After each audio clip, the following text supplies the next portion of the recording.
So let me give you an example. Right? This is a very good example of a recall question. That means, do you remember a certain fact? So you push a plunger with air and water inside, the sealed system, there's nowhere for it to go. What happens? What you have to remember is that air is compressible and water is not. That's all there is. Simple as that. And from there, you can really derive the answer. But most of them are not so friendly. For example, this question is an application question, multiple layers of understanding. And when I look at this question, I know that there are some people who did the A levels and immediately shudder because when we look at it, we see a momentum question. Yeah. So just because this is the PSLE doesn't mean that your elders don't look at it and feel a chill down their spine. So this, you have to have a very good grasp of forces, right? 4 options, multiple choices among them for your answers. This is how they up the difficulty level, not only in the PSLE but the O's and A's as well. So things you have to remember: gravity is always around, as long as you're in a gravity well. 2, friction is always around when you're on the contact with the surface.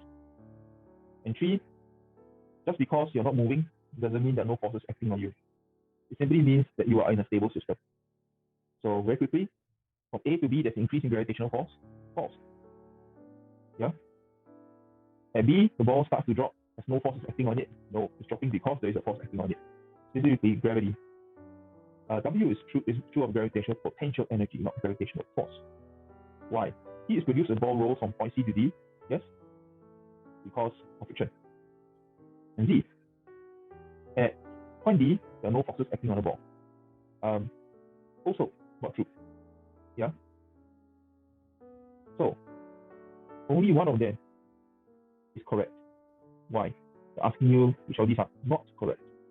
So there's a certain level of kindness here. They didn't mix up the answers, that they have the true one and the false one. And if you forget that you're looking for not correct, you get the question wrong.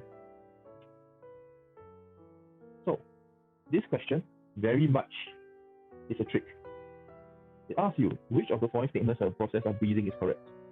Only oxygen breathes into the human body. A lot of students say yes, oxygen breathes into the body.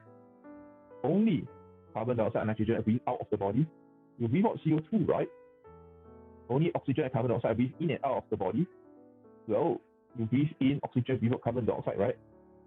Actually, every single answer that contains oxygen and carbon dioxide is wrong. It's 4. Nitrogen, water vapor, and other rare gases are breathed in and out of the body. Why?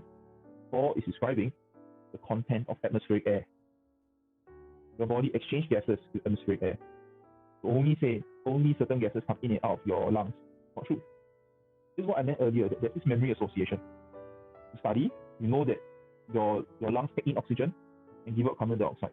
They're hoping that this will cause you to make a mistake in the exam. Pure semantics. That's how it's worded